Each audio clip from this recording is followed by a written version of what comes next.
This is the Business Storytelling Show with Christoph Trapp. Name a top 20 storytelling podcast and a top 5% podcast globally. Christoph chats with thought leaders and experts to share tips and tricks that can help you tell your company's stories better to drive business results. Available wherever you listen to podcasts, live streamed on major social media channels, and part of the DB&A television network. Available on most U.S. television sets and streaming on Roku and Amazon Fire. Here's Christoph with today's episode. Let's go.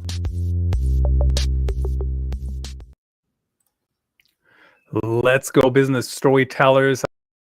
Everyone, how in the world do we even know if our podcast is a success? Well, I can tell you this. If you only do 5 episodes or 7 episodes or 9 episodes, it will not be a success. I don't care how much money you throw after it, unless you maybe the New York Times and you got one of those awesome crime serial podcasts. That's maybe an outlier, but most everybody else, you got to keep going.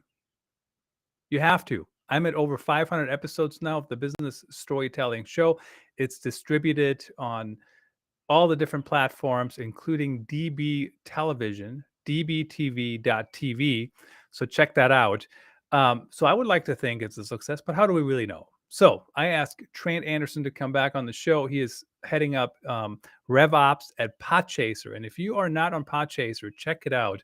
I don't know if you have to be on there, but you can set it up. And it's really fantastic because you can set up your profile. You can say, I'm a guest on this show, and you can link all these shows together. If you produce a show, you can link that as well. Even if you only do the first 20 episodes, for example, which I did with the Tech Talk, the Tech Talk show for accountants. So I produced the first 20 episodes roughly, and then they kept going without my production skills. So let's get him on the show here. Trent Anderson, let's find out, how do we know whether or not our podcast is a success? Welcome back, Trent. Give me a fist bump here, my man. That's how we do it. Great to see you again, Christoph. Always appreciate you making time. Follow Trent on LinkedIn. He always has lots to say. So it's a lot of times click worthy to read the rest of the post. So Trent, tell me about the newish role at Podchaser, and how do we know if we're a success or not? Yeah, well, I think most people look at success for their podcast, especially a branded podcast, and they get really hung up on the number of downloads that they get. They see maybe their peers, their cohort, their friends on LinkedIn posting their beautiful screenshots of graphs that point up and to the right, which would indicate that there's quite a bit of growth for them. And I think that's interesting. However, podcast growth, especially if you've got a niche market or you're talking about a very finite amount of content topics, growth is not really the North Star metric you should be looking at. Instead, you should be looking at the listenership as well as the listener experience. And we can unpack that in a couple of different ways that I've seen most of these branded podcasts be more successful than the ones that are purely obsessed with their download number. Well, being obsessed with any kind of number, first of all, the download number, and I'm glad you mentioned like this. We had Heather Osgood on the show way back when, and I asked her, I said, Heather, what the heck is the difference between a download and a listen? And she said, there's no difference. And, certainly I never download any shows. I listen, and I know we're using that interchangeably, but I like to just kind of point that out because some people do indeed get hung up on the splitting the hairs, I guess, so to speak. Now, when we talk, but numbers do matter, right? I mean, at the end of the day, I want to have people listening, but what the right number is kind of depends, and I mean, if I'm doing a podcast, let's say in an industry, I mean, I'm thinking of the old, no, I don't remember the name. Ben Smith started a website for a very niche vertical, right? 50,000 people maybe worldwide. I'm not going to get 2 million downloads. Right. So how do I know? So go ahead. Yeah. So I think it's important to break down podcast success into 2 different camps. One will be qualitative and the other will be quantitative. Now, as I've kind of done in this prelude here, most people are obsessed with the quant side, what's measurable, because everyone's been told you can't improve something that you can't measure. And I'm here to tell you that might be actually false information, or at least there's a better way to think about it. So from a quantitative perspective, yes, you don't want to have 0 listeners. Of course, you don't want to have 5 listeners, which would include maybe your aunt and your uncle and your cousin or whoever. But there's not all listeners are created equal in terms of just the pure number. Instead of looking at that, I'm going to blend the qualitative and the quantitative side. And what you should really be aiming to do, especially if you're launching a show, is seeing who shows up for the first episode and who comes back for the second episode. And if you can measure that delta of episode 1 to episode 2 and get repeat listeners, that's a great first step, even if it's just one, truthfully, because at least you have talked about something, you've struck a chord with that one individual to get them to drop everything else that they're doing to listen to you and your subject matter expertise again. Now, if you can get them to come back for episode 3, episode 10, episode 300, of course, then you've not just created a listener, you've created someone that's part of your audience, which is part of your community, which if you get it to 300 episodes and they're still with you by then, they probably are part of your tribe. And I think that's the big picture in looking at podcasts is you're taking a cold audience or a cold group of people that don't know who you are, what you do, what kind of value you provide. You need to convert them from strangers into an audience into a member of your community. And from community, the best part of that is getting them to eventually become part of your tribe. And instead of like just spewing some of these words out, I want to get really tactical with someone who's doing this really well. You've probably seen him on LinkedIn. His name's Chris Walker. He's the CEO of Refine Labs. I was on the first Demand Gen Live with him and Gaetano Donardi back in whatever that was, March of 2020. And I think there were 19 of us on the first DGL, which happened at like 6:30 on a Tuesday. I was lucky at that point. My son was only about 6 months old. So he was already well in bed by that time. And we showed up, and it was really nice to have marketing guidance and marketing thought leadership in a very intimate setting. Again, 19 of us, and getting like really tactical advice from people that were like leading their industries at the time. And what ended up happening is a lot of us showed up for the next episode, and then the 5th episode, and the 10th episode. And because like we kept showing up for these DGLs, Demand Gen Lives, we got to know each other really well too. So we went from complete unknowns to part of an audience to part of a community. And actually I've done business with, I've exchanged leads with, I've helped, and I've received a lot of help from a lot of the people that appeared on that first episode of Demand Gen Live. And now when you fast forward, whatever it's been 2.5 years to where Chris is at in his business, and Refine Labs went from basically him to now 125 person agency. And he just posted today, 40% of his agency, 47% of his agency's revenue is attributable to podcasts. So again, to get out of the word soup or the word salad, if you show up consistently, and again, this is to your point as well, Christoph, if you show up consistently and you get repeat listeners, that all of a sudden turns into a whole nother revenue driver. And that's, I think, the tribe building aspect. And that is something that definitely falls into the qualitative camp, not the quantitative camp. What's interesting about that comment too about the Refine Labs podcast, I'm pretty sure they're the show that actually publicly said, we publish like 3 times a week, and we've done that for however many months. Maybe it was close to 2 years, roughly. Yeah. But my point, the reason I'm bringing that up is because it didn't just happen overnight, right? Content is it's a long game. It can happen quicker if you do it correctly and if you do it in a way that's relevant. And certainly that is what they've done. What I find interesting too is you mentioned, and I don't know if you know the answer to this, but they attribute revenue, right, to their podcast. But it's really, really hard to measure from a podcast. I know some podcasters, they give you a code to text or they give you a link in the show notes. No offense, my friends. Yes, I want my book link in the show notes, but I do not go to show notes. I'm not here to read. I'm here to listen. I'm here to watch, So yeah, it's nice to be there, but I'm not going to go click anything. I might Google it later. So how do they know? Are they just asking people, or how do they know they listen to the show? Yeah, great question. And I think this is the next extension of the qualitative side of measuring your podcast success. And that's the installation of self-reported attribution. If you're in marketing, you've probably gone through the ringer of the Marketos, the HubSpots of the world, where you're very accustomed to seeing, we put in X dollars, we got Y revenue per this report that was generated from a marketing attribution software, whether it's Google Analytics or Google AdWords or again, Marketo or HubSpot. Well, guess what? None of those have a spot for attribution from podcasts. And why is that? Well, podcasting, generally speaking, is a very fragmented industry. You've got 4 key players in Spotify, Apple, YouTube, and Amazon. And then you've probably got 3 dozen additional smaller players, your cast boxes, your hosting providers, etc. So there's not one central place. It's not like you can API in necessarily into from a marketing automation platform into a podcast hosting provider or a podcast player app. Spotify's not going to let you do that. Apple definitely is not going to let you do that.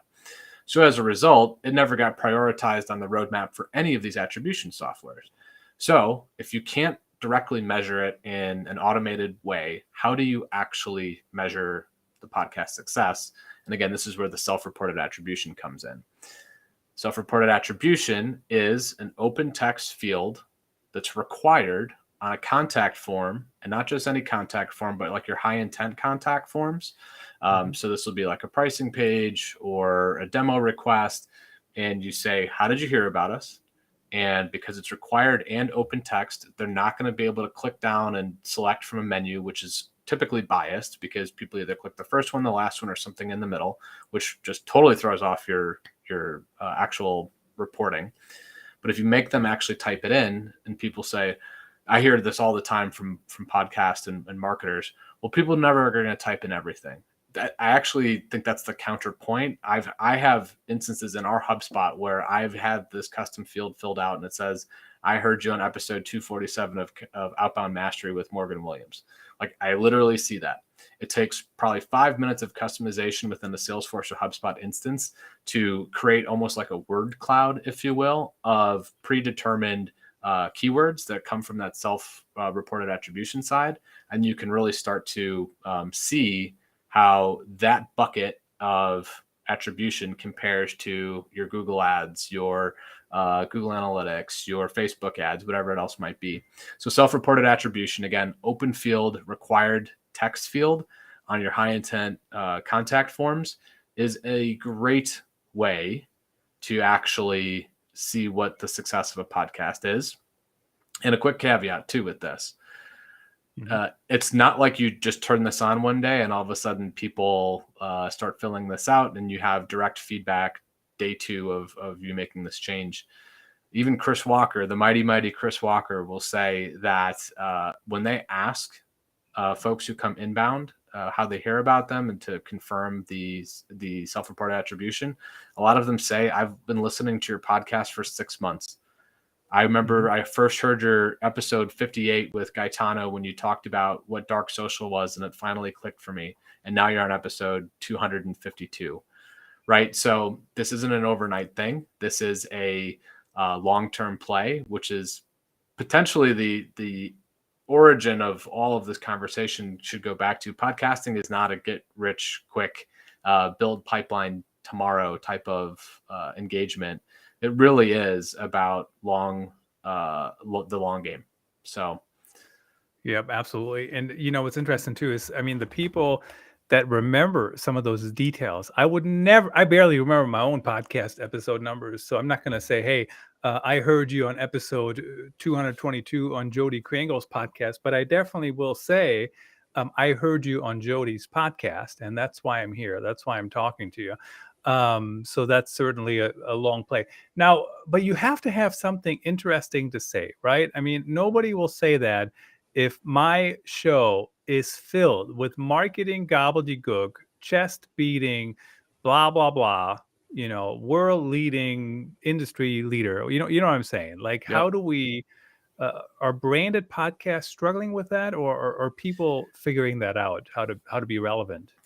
I think everyone is struggling with that in podcasting generally. And the way I like to break this down is the most successful podcasts and the most successful podcasters have a point of view.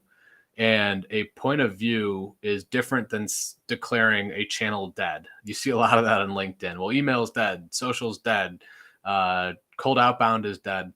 And that seems like you're creating a line in the sand that says that I'm in this camp and you're in that camp, and people who follow my camp should follow my content or listen to my podcast or what have you.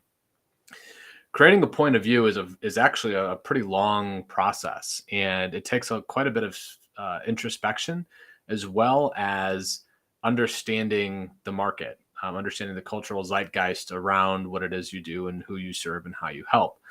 I think what's really unique about crafting a point of view is if it's your point of view, like truly to its core, it's because of your lived experiences with the problems that you're helping others solve.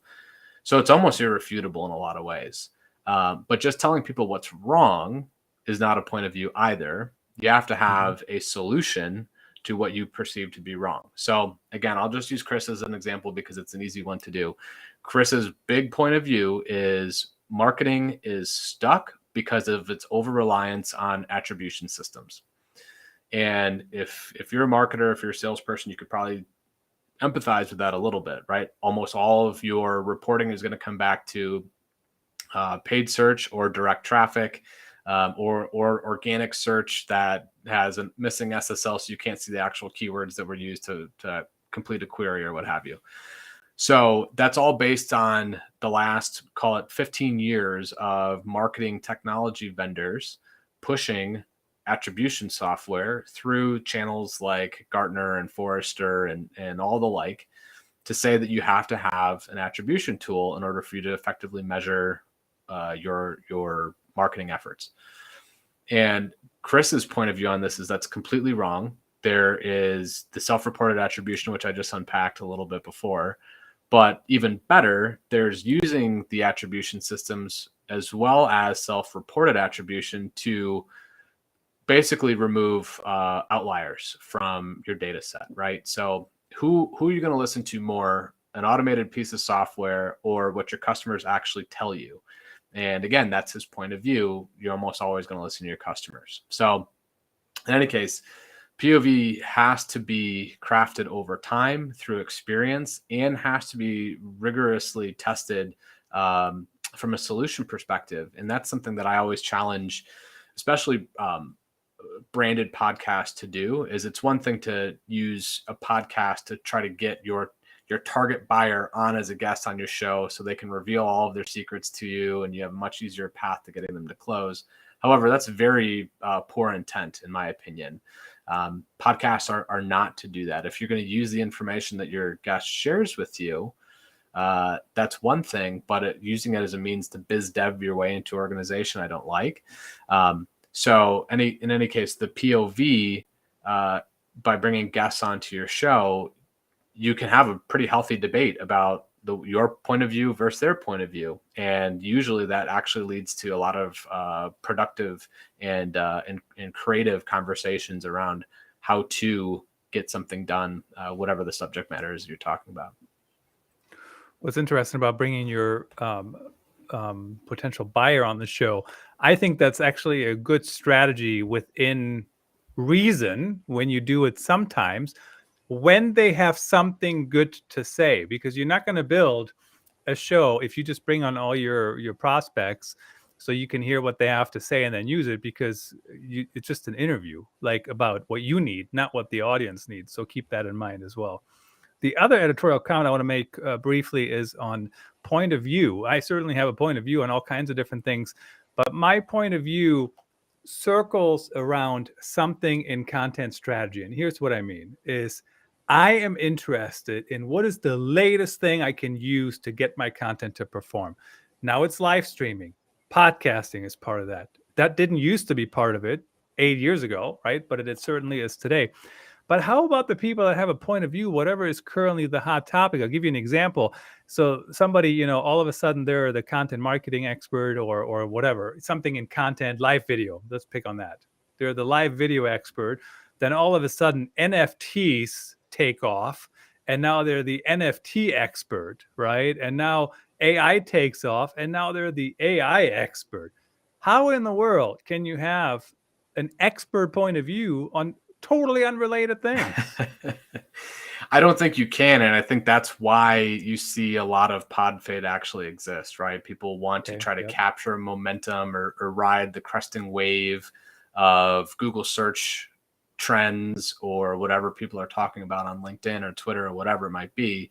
And that's what's interesting about having a point of view. You can probably apply a point of view to all of these new and emerging things. However, just embracing the latest and the greatest is not in and of itself a point of view. I could go really deep on that. I think we'll kind of let the point rest that if you're clout chasing, again, based on the latest and greatest, you have to time things really well on the front end as well as on the back end. You got to know when to jump off the surfboard before the shark bites you. And I think, unfortunately, that's what we see a lot of people do, is they just try to rotate through topics that they think are going to get them listenership right off the bat. Yeah, and it's interesting too, because I think a lot of topics fit into business storytelling, right? NFTs, I don't think so today. But a lot of other things, metaverse, absolutely, right? What do we have to know about the metaverse to, to tell better business stories? Now, talking about business stories, I know Podchaser is basically a podcasting platform, but the one thing, since we now have the head of RevOps on the show, what's the actual business model? How does Podchaser make money? Yeah, so we make money through licensing our data to agencies, to brands, to media networks. Again, because of the fragmented nature of the podcasting industry, we already talked about the big four and the 36 others that exist. What we do is aggregate all of that data into one place to give a much more directionally accurate view of the entire podcasting landscape. Now, who cares a lot about that? Well, if you are an agency and you've seen the dip in efficacy of paid ads as a result of iOS 14.5 updates, et cetera, now you're scratching your head and saying, okay, well, how am I going to get my clients in front of their target audience? Podcasts are uniquely positioned to do that because, as you know, Christoph, it's a very intimate format. So we have a lot of agencies using Podchaser Pro to find guest opportunities on behalf of their clients. Another way to look at this as well is, again, because of the aggregation of all the data, what shows are trending and what shows are up and coming. So brands, agencies, et cetera, can find the next Joe Rogan show before it becomes the next Joe Rogan, right? I mean, how great would it be to know if whatever it was 12 years ago, you had the foresight to say, I think this Rogan guy is going to take off, and you're able to get in at the ground level in the sponsorship format. Of course, everybody would jump at that opportunity, politics notwithstanding. But in any case, that's another really interesting thing that we aggregate as well. And that's all delivered through our Podchaser 25, which we produce on a monthly basis, that shows the most up and coming and emergent shows across the entire podcasting ecosystem. And then sorry, go ahead. No, go for it. I was just going to say, most recently, the biggest product update we've done in a while is actually adding brand sponsor data, which is a really interesting way for podcasters, networks, as well as brands and agencies to know who's spending on which podcast, what types of advertisers are advertising on different types of categories and formats. And that's opened up an entire new layer of both qualitative and quantitative insights. That is typically, it has to be done platform by platform. And again, it's all aggregated all within our 4 virtual wall of the Podchaser. It's always about the data, and I'm certainly a big fan of, and you're kind of even mapping the relationships, right, a little bit, because you have people going in there like I do all the time. If I'm a guest on a show, I go in there and I tag myself in the show if it's not automated. Sometimes it seems to work, it's automated, or maybe it's not, I don't know. But my point is, you can see who knows who's talking to who are the experts, who are being asked to come on different shows, and that sort of thing. So I think that's super interesting. Now, I know we only have about a minute left here, but I meant to circle back to this earlier, but listener experience. What makes a good listener or viewer experience, in your opinion? I think it's hitting the highlights right up front. And I'll call out one show that I think does this really well. It's called 30 Minutes to President's Club, and it's hosted by Armand Farouk and Nick Sigelski. And they're sales guys, enterprise sales guys, and they created a podcast on an entire media company around their expertise in selling into large organizations. And they start the show by having 3 key takeaways, and then the rest are stories that follow about those 3 takeaways from their guests. And I love that from a listener experience. Well, and I mean, that's one thing I actually tweeted the other day too, is, stop with the housekeeping when you get going. We know where you can listen to podcasts. We know who you are. We know. Get to the meat of what you're going to talk about. So anyway, appreciate you coming on the show. Trent, everybody, please feel free to connect with Trent. I think I can say that on LinkedIn, right? Lots of content is being shared on there by him, thoughtful things and whatnot. So really would recommend that. Thanks for coming back on the show. Really appreciate you making the time. I appreciate you, Christoph. Cheers. That's a wrap. Thanks for tuning in. Please rate and review our show on your favorite podcast channels. And don't forget to share this episode with your networks. We appreciate you. Until next time, let the best stories win.